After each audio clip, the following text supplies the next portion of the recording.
Mr. Barroso, after 9 years at the helm, his fourth ever State of the Union speech. Mr. President, this is an aid state, Office of the Council, honourable members, maybe not his last. In 8 months' time, voters across Europe will judge what we have achieved together in the last 5 years. In these 5 years, Europe has been more present in the lives of citizens than ever before. Europe has been discussed in the coffee houses and popular talk shows all over our continent. Today, I want to look at what we have done together, at what we have yet to do, and I want to present what I believe are the main ideas for a truly European political debate ahead of next year's elections. Honourable members, as we speak, exactly 5 years ago, the United States government took over Fannie Mae and Freddie Mac, bailed out AIG, and Lehman Brothers filed for bankruptcy protection. These events triggered the global financial crisis. It evolved into an unprecedented economic crisis, and it became a social crisis with dramatic consequences for many of our citizens. These events have aggravated the debt problem that still distresses our governments. They have led to an alarming increase in employment, especially amongst young people, and they are still holding back our households and our companies. But Europe has fought back. In those 5 years, we have given a determined response. We suffered the crisis together, we realized we had to fight it together, and we did, and we are doing it. If we look back and think about what we have done together throughout the crisis, I think it's fair to say that we would never have thought all of this possible 5 years ago. We are fundamentally reforming the financial sector so that people's savings are safe. We have improved the way governments work together, how they return to sound public finances and modernize their economies. We have mobilized over €700 billion to pull crisis-struck countries back from the brink, the biggest effort ever in stabilization between countries. I still vividly remember my meeting last year with chief economists of many of our leading banks. Most of them were expecting Greece to leave the euro. All of them feared the disintegration of the euro area. Now we can give a clear reply to those fears. No one has left or has been forced to leave the euro. This year the European Union enlarged from 27 to 28 member states, and next year the euro area will grow from 17 to 18 member states. What matters now is what we make of this progress. Do we talk it up or talk it down? Do we draw confidence from it to pursue what we have started, or do we belittle the results of our efforts? Honourable members, I just came back from the G20 in St. Petersburg. I can tell you, this year, contrary to recent years, we Europeans did not receive any lessons from other parts of the world on how to address the crisis. We received appreciation and encouragement. Not because the crisis is over, because it is not over. But the resilience of our Union has been tested and will continue to be tested. But what we are doing creates the confidence that we are overcoming the crisis, provided we are not complacent. We are tackling our challenges together, and we have to tackle them together.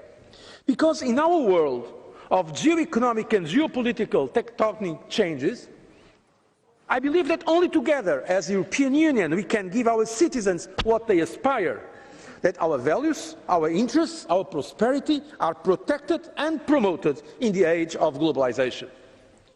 So now is the time to rise above purely national issues and parochial interests, and to have real progress for Europe, to bring a truly European perspective to debate with national constituencies. Now is the time for all those who care about Europe, whatever their political or ideological position, wherever they come from, to speak up for Europe. If we ourselves don't do it, we cannot expect others to do it either. Honourable members, we have come a long way since the start of the crisis.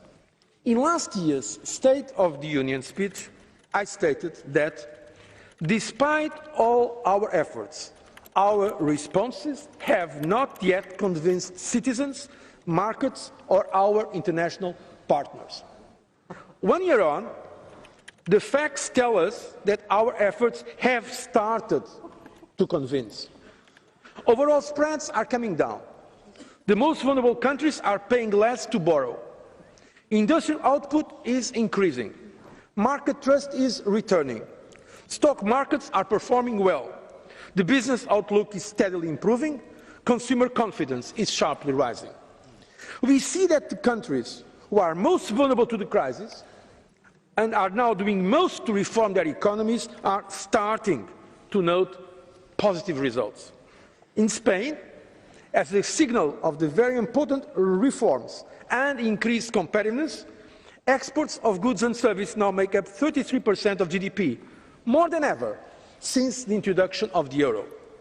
Ireland has been able to draw money from capital markets since the summer of 2012. The economy is expected to grow for a third consecutive year in 2013, and Irish manufacturing companies are rehiring staff. In Portugal, the external current account, which was structurally negative, is now expected to be broadly balanced, and growth is picking up after many quarters in the red. Greece has completed, just in 3 years, a truly remarkable fiscal adjustment, is regaining competitiveness and is nearing, for the first time in decades, a primary surplus. And Cyprus, that started the programme later, is also implementing that programme as scheduled, which is a precondition for return to growth. So my point is this. For Europe, recovery is within sight. Let's be realistic in analysis. Let's not overestimate the positive results, but let's not also underestimate what has been done. Of course, we need to be vigilant. One swallow does not make a summer, nor one fine day. Even one fine quarter does not mean we are out of the economic heavy weather. But it does prove we are on the right track. On the basis of the figures and evolutions as we now see them, we have good reason to be confident. This should push us to keep up our efforts. We owe it to those for whom the recovery is not yet within reach, to those who do not yet profit from positive developments. We owe it to our 26 million unemployed, especially to the young people unemployed that are looking to us, and they want to have reasons to feel hope about Europe and about their own countries. So hope and confidence is also part of the economic equation. Honourable members, if we are where we are today, it is because we have shown the resolve to adapt both our politics and our policies to the lessons drawn from the crisis. And when I say we, I really mean we. It has really been a joint effort. At each and every step, you, the European Parliament, you have played a decisive role through one of the most impressive records of legislative work ever. I personally believe this is not sufficiently known by the citizens of Europe, and you deserve more credit and recognition for this. So let us continue to work together to reform our economies, for growth and jobs, and to adapt our institutional architecture. Only if we do so, we will leave this phase of the crisis behind us as well.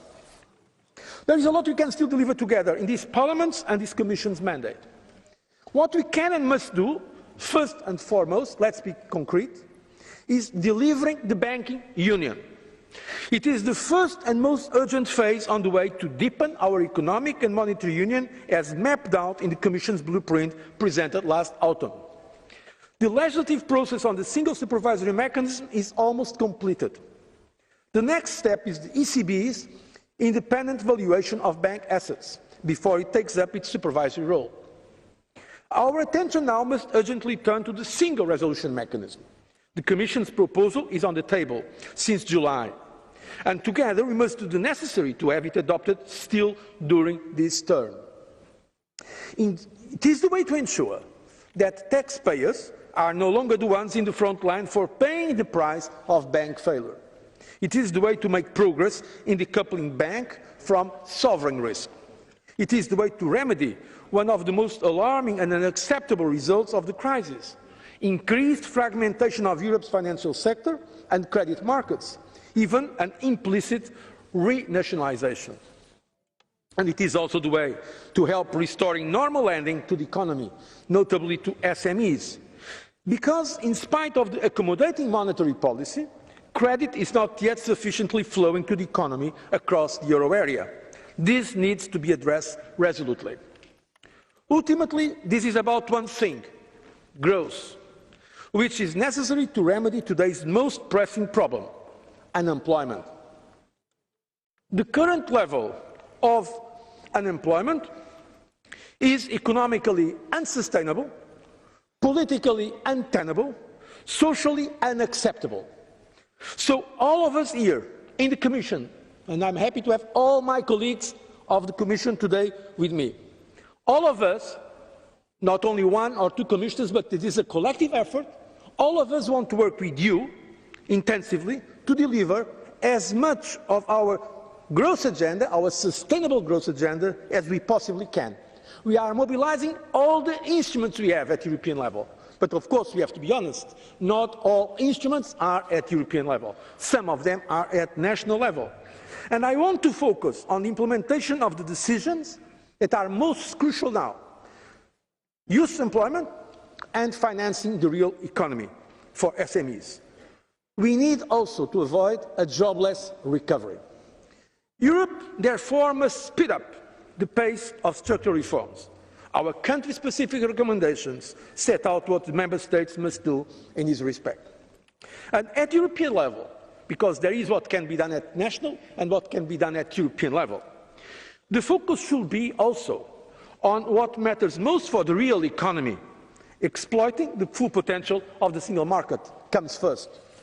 We have a well-functioning single market for goods, and we see the economic benefits of that. We need to extend the same formula to other areas: mobility, communications, energy, finance and e-commerce, to name but a few. We have to remove the obstacles that hold back dynamic companies and people. We have to complete connecting Europe. I'd like to announce that today we will formally adopt a proposal that gives a push towards a single market for telecoms. Citizens know that Europe has dramatically brought down their costs for roaming. Our proposal will strengthen guarantees and lower prices for consumers and present new opportunities for companies. We know that in the future, trade will be more and more digital. Isn't it a paradox that we have an internal market for goods, but when it comes to the digital market, we have 28 national markets? How can we grab all the opportunities of the future that are opened by the digital economy if we don't conclude this internal market?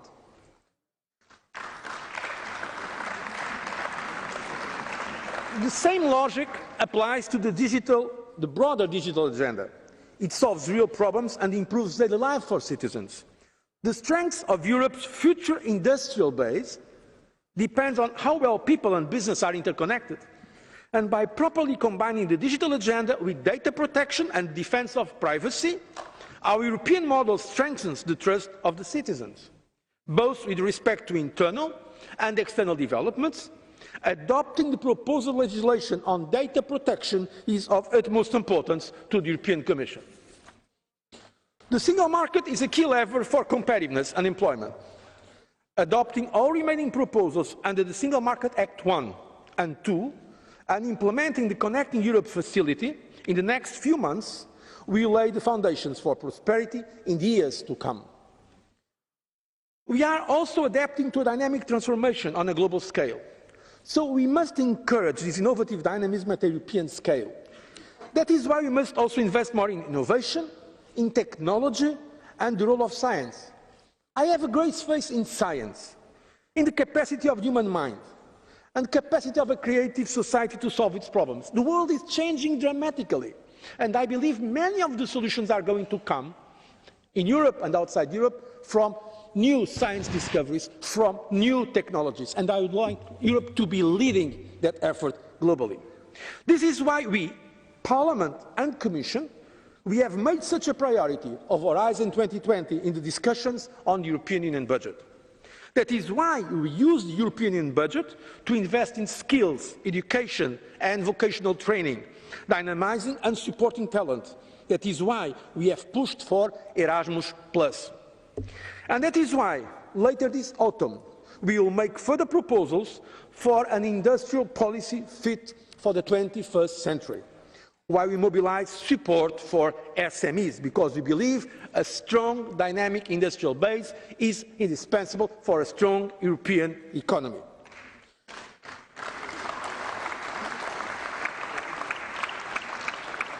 And whilst fighting climate change, our 2020 goals have set our economy on the path to green growth and resource efficiency, reducing costs and creating jobs. By the end of this year, we will come out with concrete proposals for our energy and climate framework up to 2030. And we will continue to shape the international agenda by fleshing out a comprehensive, legally binding global climate agreement by 2015 with our partners. Frankly, we need the others also on board. Europe alone cannot do all the fight against climate change. We need a level playing field globally, and we should lead that effort. At the same time, we will pursue our work on the impact of energy prices on competitiveness and also on social cohesion. All these drivers for growth are part of our Europe 2020 agenda, and fully and swiftly implementing it is more urgent than ever. In some cases, we have even to go beyond the Europe 2020 agenda. This means we must also pursue our active and assertive trade agenda. It is about linking us closer to growing third markets and guaranteeing our place in the global supply chain. Contrary to perception, when most of our citizens think that we are losing in global trade, in fact we have been increasing our surplus to the rest of the world. We have a significant and increased trade surplus of more than 300 billion euro a year in goods, in service and agriculture. We need to build on that. This too will demand our full attention in the months to come, notably with the transatlantic trade and investment partnership with the US and the negotiations with Canada and Japan. And last but not least, we need to step up our game in implementing the multi-annual financial framework, the European budget. The EU budget is the most concrete lever we have at hand to boost investments in some of our regions. The European investment is the only way they have to get some public investment, because they cannot now have the resources at national level. Both the European Parliament and the Commission wanted more resources. We have been in that fight together. But even so, let's be honest, one single year's EU budget represents more money at today's prices than the whole Marshall Plan in its time. Let us now make sure that the programmes can start on the 1st of January 2014, that the results are being felt on the ground in our regions across Europe, and that we use the possibilities of innovative financing, from instruments that have already started, to European Investment Bank money, to project bonds. We have to make good on the commitment we have made in July. From the Commission side, we will deliver. We will, for example, present the second amending budget for 2014 still this month. There is no time to waste, so I warn against holding it up. In particular, I urge Member States not to delay. I cannot emphasise this enough. Citizens will not be convinced with rhetoric and promises only, but with a concrete set of common achievements. We have to show the many areas where Europe has solved problems for citizens. Europe is not the cause of problems. Europe is part of the solution. I address what we have to do still more extensively in today's letters to the President of the European Parliament, which you will also receive, so I will not go now in detail regarding our programme for next year. But my point today is clear. Together, there is still a lot to achieve before the elections. It's not the time to throw down the towel, it's the time to put our sleeves up and work a lot. Honourable members, of course none of this is easy. I think that everybody recognises that we have been living extremely challenging times, a real stress test to the European Union. We know also that the path of permanent and profound reform is as demanding as it is unavoidable.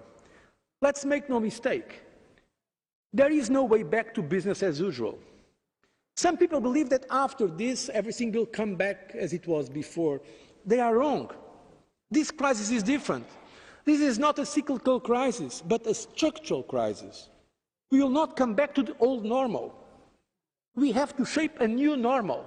We are in a transforming period of history, and we have to understand that, and not just say it, but to draw all the consequences for this, including in our state of mind and how we react to the problems. We see from the first results that it is possible to win that battle.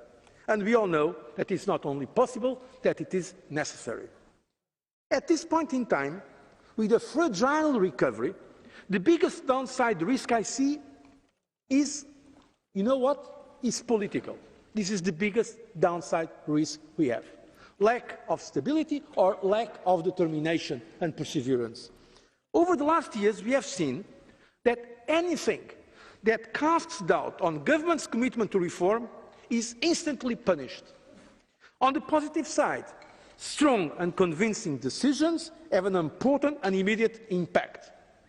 In this phase of the crisis, government's job is to provide the certainty and predictability that markets still lack. I'm sure you all know Justus Lipsius. Justus Lipsius is the name of the council building in Brussels. Justus Lipsius was a very influential 16th century humanist scholar that wrote a very important book called De Constantia. He wrote, "Constancy is a right and immovable strength of the mind, neither lift up nor pressed down with external or casual accidents. Only a strength of the mind," he argued, "based on judgment and sound reason can help you through confusing and alarming times." I hope that in these times, difficult times, all of us, including the government representatives that meet at the Justus Lipsius building, show that determination, that perseverance, and when it comes to the implementation of the decisions taken. Because one of the issues that we have is to be coherent, not just take decisions, but afterwards be able to implement them on the ground.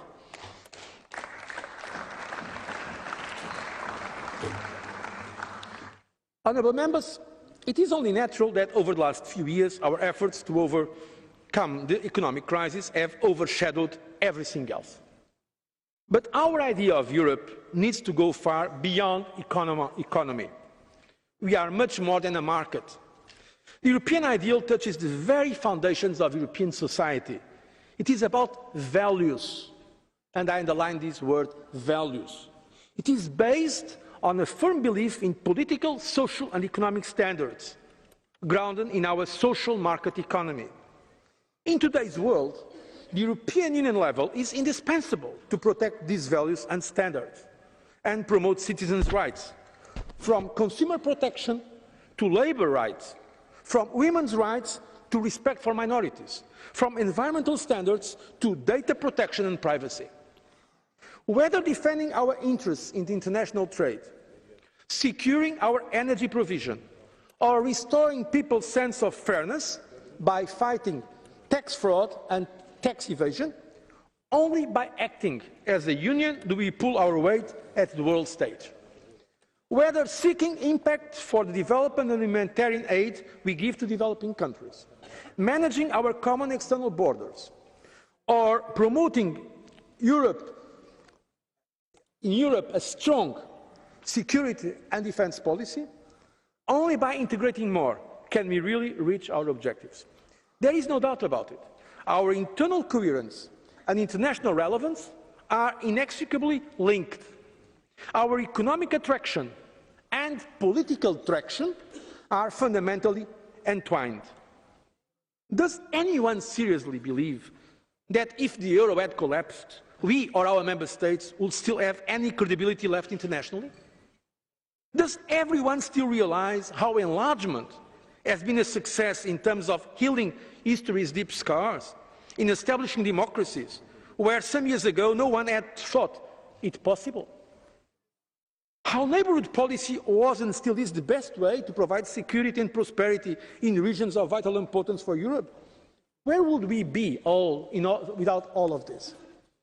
Today, countries like Ukraine are more than ever seeking closer ties to the European Union, attracted by our economic and social model. We cannot turn our back on them. We cannot accept any attempt to limit these countries' own sovereign choices. Free will and free consent need to be respected. These are also the principles that lie at the basis of our Eastern Partnership, which we want to take forward at our summit in Vilnius. And does everyone still remember just how much Europe has suffered from its wars during the last century and how European integration was the valid answer? Next year, it will be 1 century after the start of the First World War, a war that tore Europe apart, from Sarajevo to the Somme. We must never take peace for granted. We need to recall that it is because of Europe that former enemies now sit around the same table and work together. It is only because they were offered a European perspective that now even Serbia and Kosovo came to an agreement under the mediation of the European Union. Last year's Nobel Peace Prize reminded us of that historic achievement, that Europe is a project of peace. We should be more aware of it ourselves. Sometimes I think we should not be ashamed to be proud. One thing is arrogance. We don't want to be arrogant. But we should be proud of Europe, what we have achieved. We should look towards the future, but with the wisdom we gained from the past.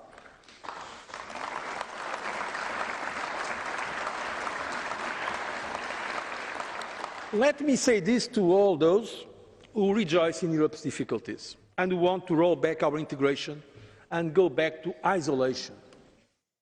The pre-integrated Europe of the divisions, the war, the trenches, is not what people desire and deserve.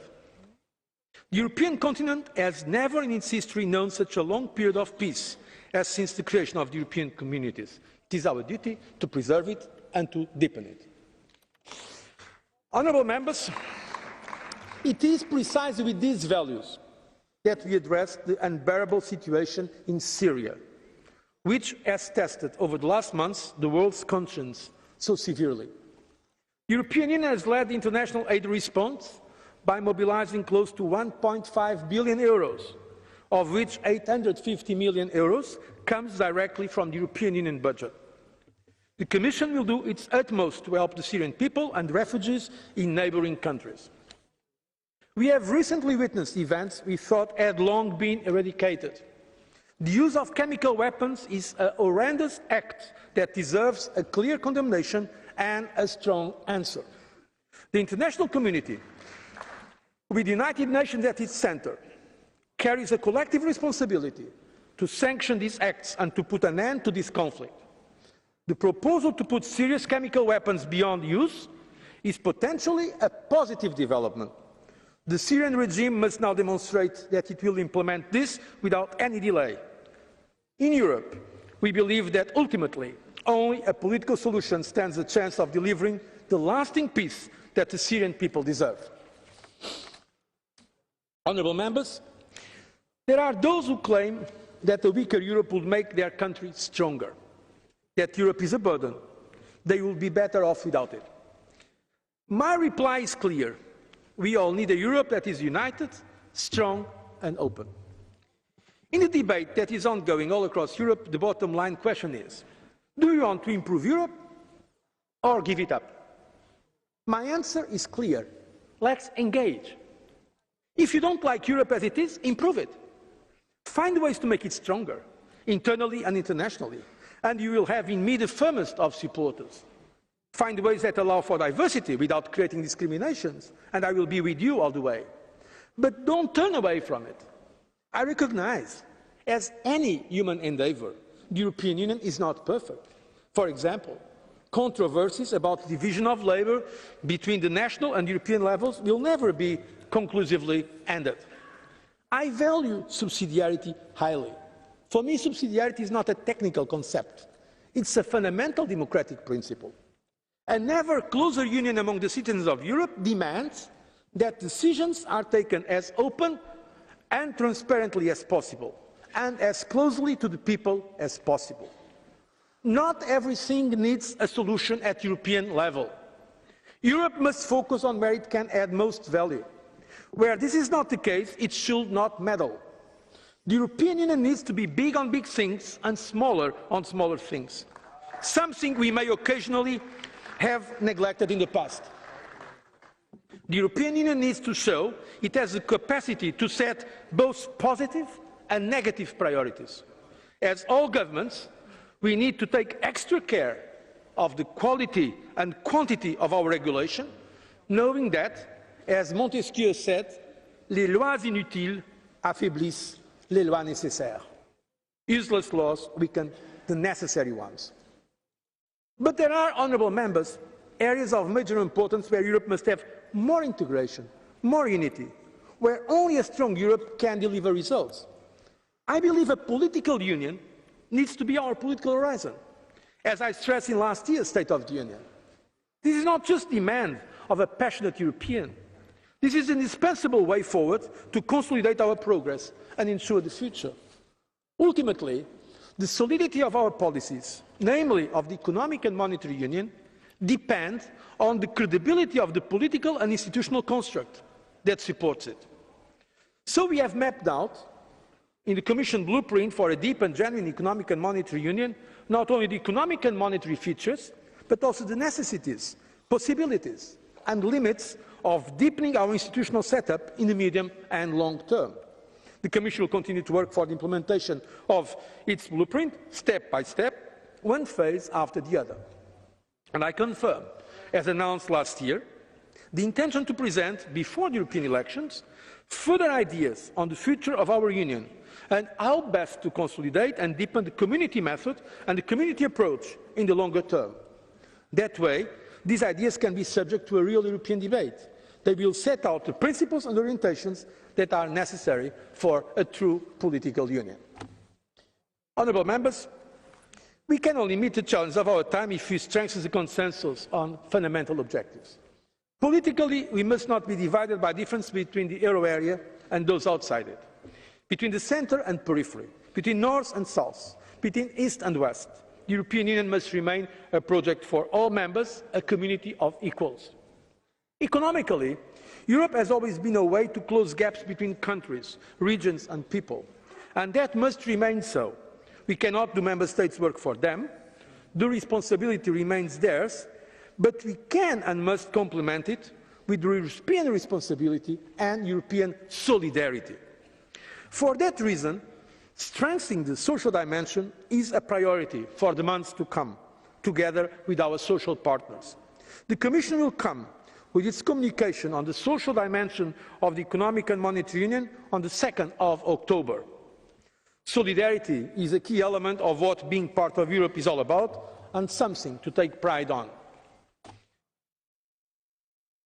Safeguarding its values, such as the rule of law, is what the European Union was made to do, from its inception to the latest chapters in enlargement. In last year's State of the Union speech, at a moment of challenges to the rule of law in our own member states, I addressed the need to make a bridge between political persuasion and targeted infringement procedures on one hand, and what I call nuclear option of Article 7 of the Treaty, namely suspension of a member state's rights. Experience has confirmed the usefulness of the Commission role as an independent and objective referee. We should consolidate this experience through a more general framework. It should be based on the principle of equality between member states, activated only in situations where there is a serious systemic risk to the rule of law, and triggered by predefined benchmarks. The Commission will come forward with a communication on this. I believe it is a debate key to our idea of Europe. This does not mean that national sovereignty or democracy are constrained, but we do need a robust European mechanism to influence the equation when basic common principles are at stake. There are certain non-negotiable values that the European Union and its member states must and shall always defend.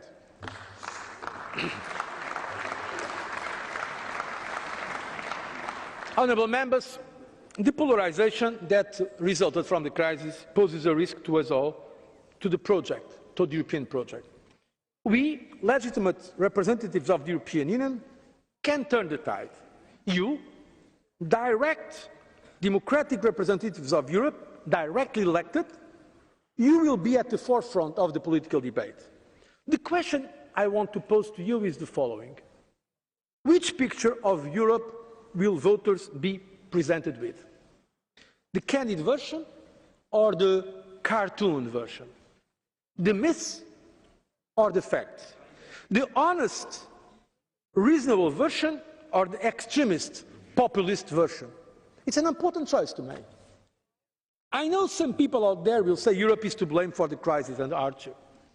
But we can remind people that the European Union was not at the origin of the crisis.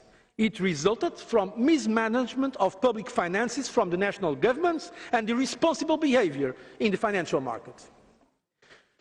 We can explain how Europe has worked to fix the crisis, what we would have lost if we had not succeeded in upholding the single market, because the single market was under threat, and upholding the common currency, because some time ago some people were predicting the end of the common currency.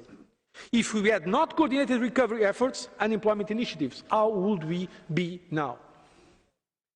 Some people will say that it is Europe that is forcing governments to cut spending. But we can remind voters that government debt got way out of hand even before the crisis. Not because, but despite Europe. We can add that the most vulnerable in our societies and our children would end up paying the price if we don't persevere now. And the truth is that countries inside the euro or outside the euro, in Europe or outside Europe, they are making efforts to curb their very burdened public finances. Some will campaign saying that we have given too much money to vulnerable countries. Others will say that we have given too little money to the most vulnerable countries. But every one of us can explain what we did and why. There is a direct link between one country's loans and another country's banks, between one country's investments and another country's business, between one country's workers and another country's companies. This kind of interdependence means only European solutions can work. And what I tell people is, when you are in the same boat, one cannot say, your end of the boat is sinking. We were in the same boat when things went well, and we are in it together when things are difficult.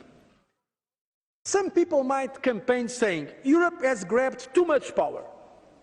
Others will claim Europe always does too little, too late.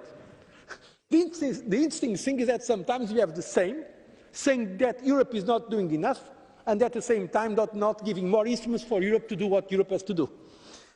But we can explain that member states have entrusted Europe with tasks and competences. The European Union is not a foreign power. The European Union is the result of democratic decisions of the institutions and the member states. At the same time, we must acknowledge that in some areas Europe still lacks the power to do what is asked of it, a fact that is all too easily forgotten by those, and we know there are many out there, that are always ready to nationalize success and to Europeanize failure. Ultimately, what we have and what we don't have is the result of democratic decision-making, and I think we should remind people of that. Ladies and gentlemen, Mr. President, honourable members, I hope the European Parliament will take up this challenge with all the idealism it holds, with as much realism and determination as the times demands of us. The arguments are there. The facts are there. The agenda has been set out. In 8 months' time, voters will decide. Now it's up to us to make the case for Europe. We can do so by using the next 8 months to conclude as much as we can. We have a lot to do still. Namely, adopt and implement the European budget, the MFF. This is critical for investment in our regions all over Europe. This is indispensable for the first priority we have, the fight against unemployment, notably youth unemployment. Another priority, advance and implement the banking union. This is critical to address the problem of financing for businesses and SMEs. These are our clear priorities, employment and growth.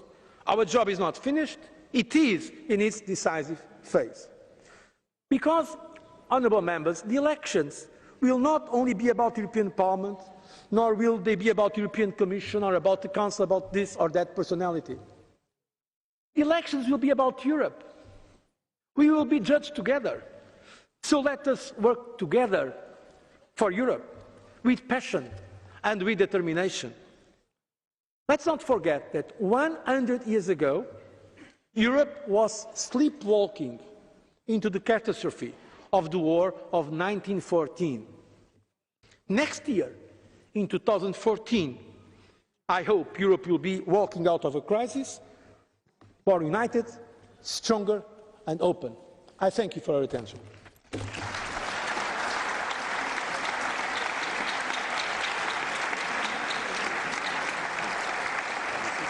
European Commission President José Manuel Barroso ending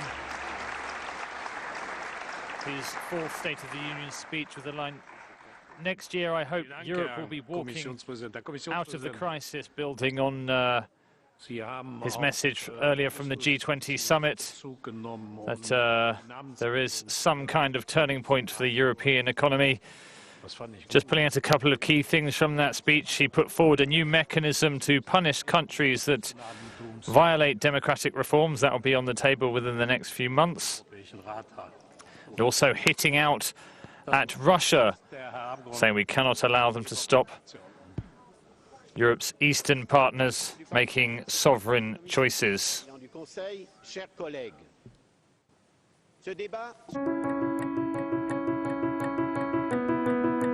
These have been very tough times for many Europeans.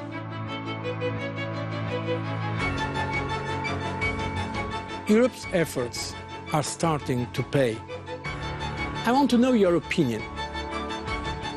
I will discuss these issues with you on the 12th of September. Ask your question. Make your voice heard.